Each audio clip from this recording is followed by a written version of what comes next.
Assalamualaikum warahmatullahi wabarakatuh. Perkenalkan, nama saya Reni Puspita, Prodi Ekonomi Syariah. Saya akan menjelaskan materi tentang pertumbuhan ekonomi.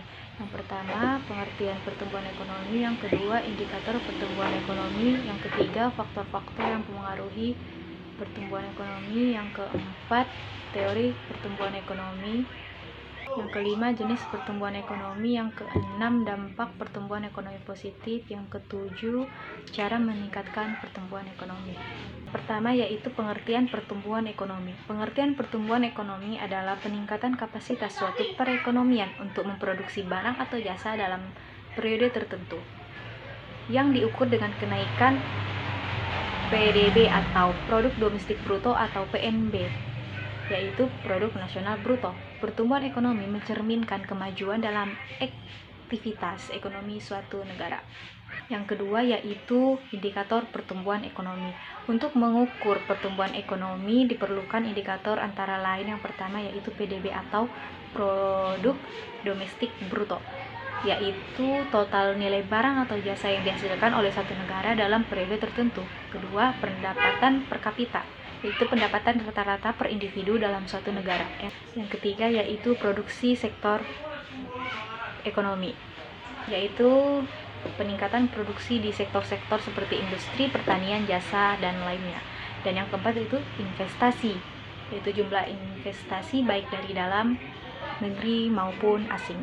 Yang ketiga, yaitu faktor-faktor yang mempengaruhi pertumbuhan ekonomi. Pertumbuhan ekonomi dalam suatu negara dipengaruhi oleh faktor-faktor seperti: pertama, sumber daya alam, yaitu ketersediaan sumber daya alam seperti tanah, mineral, dan hasil tambang. Yang kedua, yaitu sumber daya manusia, kualitas tenaga kerja, termasuk pendidikan, keterampilan, dan kesehatan. Ketiga, modal, yaitu investasi dalam bentuk fisik, yaitu mesin atau infrastruktur, dan modal finansial. Yang keempat, yaitu teknologi, inovasi dan adopsi teknologi untuk meningkatkan produktivitas. Dan yang kelima, yaitu kebijakan pemerintah, kebijakan fiskal, moneter, perdagangan, dan regulasi. Yang keempat, ada teori pertumbuhan ekonomi.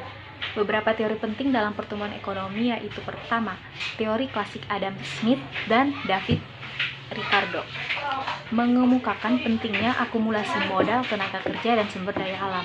Yang kedua, teori neoklasik atau Robert Solow, yang menyoroti peran teknologi dan akumulasi modal dalam jangka panjang. Yang ketiga, teori pertumbuhan endogen, yaitu mengutamakan peran inovasi, penelitian, dan kebijakan pemerintah dalam mendorong pertumbuhan. Yang kelima, jenis pertumbuhan ekonomi. Pertama, pertumbuhan ekonomi inklusif, dan yang kedua, pertumbuhan ekonomi inklusif.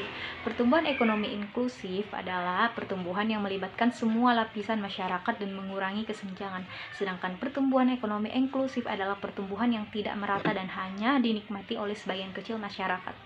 Yang keenam itu ada dampak pertumbuhan ekonomi positif maupun negatif. Yang positifnya itu peningkatan pendapatan masyarakat, kedua, peningkatan kualitas hidup, dan ketiga, penurunan angka kemiskinan. Sedangkan dampak pertumbuhan ekonomi negatif, yang pertama, ketimpangan ekonomi, yang kedua, kerusakan lingkungan, ketiga, eksploitasi sumber daya alam yang berlebihan. Yang ketujuh, ada cara meningkatkan pertumbuhan ekonomi. Cara-caranya yaitu: pertama, peningkatan kualitas pendidikan dan pelatihan tenaga kerja, kedua, pengembangan infrastruktur, dan yang ketiga, mendorong inovasi dan teknologi, keempat, meningkatkan efisiensi birokrasi, dan kelima, meningkatkan investasi dan perdagangan internasional. Jadi, dengan memahami konsep faktor yang mempengaruhi pertumbuhan ekonomi, suatu negara dapat merancang kebijakan yang lebih efektif untuk kemajuan teknologi dan kesejahteraan masyarakat. Sekian dari saya, kurang dan janggal saya mohon maaf. Assalamualaikum warahmatullahi wabarakatuh.